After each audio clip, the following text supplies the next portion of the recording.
Delicious Podcast. The Brutally Delicious Podcast. Is it pronounced Dirkschneider or Dirkschneider? I'm sorry. Dirkschneider. Dirkschneider. Thank you. Sorry, I'm American. All right, we'll edit that out. Good to go? Yeah, go. What's up, everybody? I'm Dark Masick with Brutally Delicious, talking with the legendary Udo Dirkschneider and Sven, drummer for Dirkschneider. How are you two doing? Yeah, pretty good. I mean, we're enjoying the cruise. Yes, good weather. definitely. So Yeah.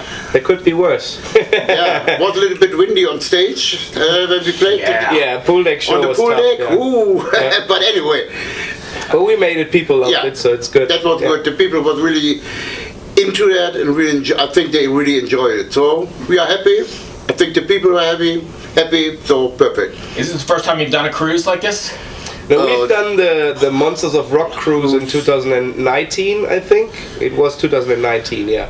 But 70K is the first time. That's one. for us, Yeah, that's the Yeah. first Experience been pretty good so far? Yeah, Yeah, it's great. fine. Yeah, Very good. Very good. Yeah. I know it's a little bit like intimate and everybody's all up in your face, but it's pretty cool Yeah, anyway, right? I mean, for them, I mean, I can understand this. You know, I mean, the people now have the chance to see you directly, asking for pictures and stuff like that. You know, that's like, yeah. So sometimes a little bit like, over the top, but that's okay. I mean, that's why we are doing this. You know. And it's good that you had that kind of impression on them, right? That they're Yeah. 40 years later. How long now? More than 40, right? Ball to the wall. No, you're my career. Yeah. For over 50 years. 50 years. Yes. Yeah. So yeah, you made that You're kind young. of lasting impression. Right. So let me ask you that then. How do you keep up with it? Because we're not getting any younger, right? I'm Yeah. right behind you. Yeah. I mean, this kind of music, what we're doing, and the whole thing, what we're doing, it keeps you young, you know. Definitely inside, okay, the numbers going up and up, but I don't care. Good for you. I know, I feel it at the Yeah, end the of the day. next generation Dirkschneider is coming up, you know. Yes. So. That's No, but beautiful. all of us are very impressed. I mean, like usually everyone gets sick on the tour bus, but he's the last Healthier man than standing. everybody. Good It's for you. crazy. You're on a Yeah. cruise ship and you're healthy? That doesn't happen. How many hands have you shook so far? I don't know. Yeah, exactly. So I'll get one for you. We recorded Balls to the Wall. What was the reason to go back and do that, and then how did you pick the guests? Let's say in the beginning it was just planned to do a tour about the 40 years of Ball to the Wall. But then on festivals some musicians came up and said, oh, you do something special for this 40 years anniversary of Balls, and blah, blah. I said, yeah, touring. Yeah, I mean, you know, I love this song, I would love to sing on this and blah, blah, blah, blah. And then I think it developed, you know. The idea came together, Step by and step. we had so many great vocalists that wanted to participate on this album.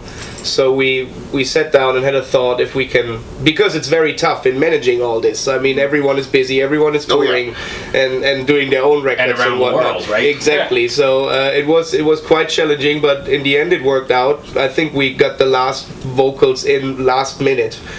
To get this done, but yeah, I mean we have really good people on this album, and we appreciate that they wanted to do it, and I think there are great new versions of the legendary album. Oh, I agree, 100%. Did you have certain vocalists in mind for certain songs, or did that just kind of let that? Sure, we had a long list. Yeah, we had a very long list, and I mean stuff like Biff Byford on London Leather Boys was kind of obvious that we wanted to have him for this, you know, and yeah, we're going on tour with Saxon as well in November this year.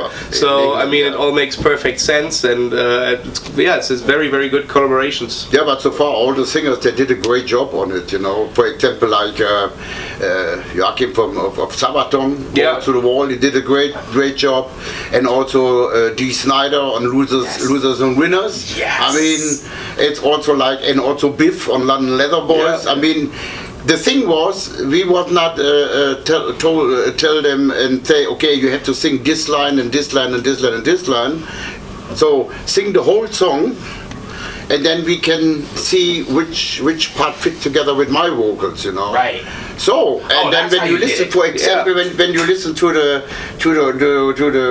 vocals of Biff for Blood and Leather Boys, that can be a Saxon song, Yeah. you know. It's So, great. so somewhere there exists Biff doing the whole song. The whole- Yes, song, yeah. Everybody absolutely. did this, Yeah. you know. That was great. I mean, Doro did a great job on Winter Dreams, and also Miller of Creator Fight It Back, you know. That's and also Michael Kiske with Halloween. He was singing "Losing More You Ever Had." He did a great job, you know. So yeah, I mean, was also for me especially, it was interesting to hear this, you know. Oh, okay, good. And I mean, I think we are happy, and I think also the people really, the guest singers, I think they really enjoyed it to do Absolutely. this, you know. And that was the most important thing. And also that they put their own character on Yes. each song, Yeah, you can hear not that. trying to be Udo. That makes no sense. Right. Right. You got one, Doc? Yeah, when I first heard the Balls to the Wall re-record, it hit me like, because I'm a big Sabaton fan too. I was like, he was like born to sing this with you, I swear. Like, was he the first one you had in mind for that?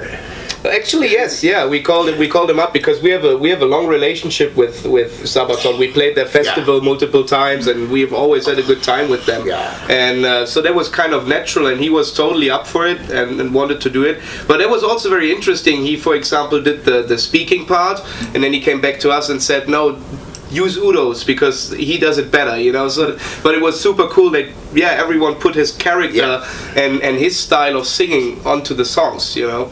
So that was great. Yeah, totally. So something I noticed when I was listening is the album sounds, and I mean this in the best way possible, like a classic record. You didn't try to make it like sound like a Amon Amarth or something. Like it sounds like it could have been recorded maybe a little bit after 1985, but like that was conscious. You know, I mean, we tried to, especially with the drum sound, we tried to get as close as possible from this old school vibe. But still, I mean, now we have modern technology recording stuff, so it definitely sounds up to date, but it's still with the old school vibes, and then it's natural. I mean, when Peter plays bass, it's Peter playing bass, so you know it is that sound. And as soon as Udo's kicking in, and I mean our guitar players, they're doing it for such a long time that they also are totally into the vibe of this kind of music. So it came along naturally, I would say, the sound of this album. But still, it's modern quality, which I think is awesome. That's a good way of putting it. So I know these songs have been in your catalog for whatever 40 years, but what was it like revisiting them and re-recording them? It's kind of really nostalgic, right? I'll be honest, I was quite nervous in the studio, you know, if you do like the Balls to the Wall album, this is the holy cow of accept, you know. Yes. And maybe not even just accept, but maybe metal. I mean, that's it is. And and then, in the end, it was easy for me to do this, you know. And I could reach the high notes. Yeah. I can do that still also on stage, so I think I'm lucky. So those songs then, music has a way of making you really nostalgic, right? So you listen to a record or a song and you're right back to where you were in high school or where you were. Was it like that when you were recording this? Yeah, I mean, a lot of memories came up. Yeah. You know, when we did the recording in '83 or whatever it was, and there was a lot of things going on. You know, we were young. You know, we need some producer to say, okay, what we have to do on this song and this song. You know, and for example, but it's the truth. I mean, Balls to the Wall. Was that a Michael Wagner That was record? like Michael Wagner was mixing the whole thing in the end, and Lou Austin was in a way the producer and recording guy, and then we went to Munich to mix the whole thing. But then with Stefan, that was Stefan and me and Lou Austin, and then we had to call everybody and say, oh, the sound, no, that's not what we want. So, and then go back to Cologne, Dirk Studios. Michael Wagner did it in 10 days, but he needs 4 days already only for Balls, and the rest was quick done. And Balls is also, I mean, it's in a way a funny story. I mean, it's like the riff was there, the chorus was there, the lyric was there, but nobody has really an idea how to sing the verses. So, and then one night I was in the studio with Stefan and we said, we had to try something. I was, I think, quite drunk when I did Those are the best stories. Whenever they start with I'm quite drunk. the verses, and that's it. And then the rest of the guys came in next day and said, wow, great. Yeah, it was quite a lot of fun to do this. Yeah, but I mean, like, also another thing when we did now the recording, I was in a studio, and then of course Stefan Kaufmann didn't do my vocals, I don't know, since '81, and and then I said, okay, I was doing the vocals for Balls. Then I said, okay, we have to do it again. No, done. I said, what? Yeah, I mean, he said, you sing this song, I don't know how many times. It was like if you do it live, you know, and that was it.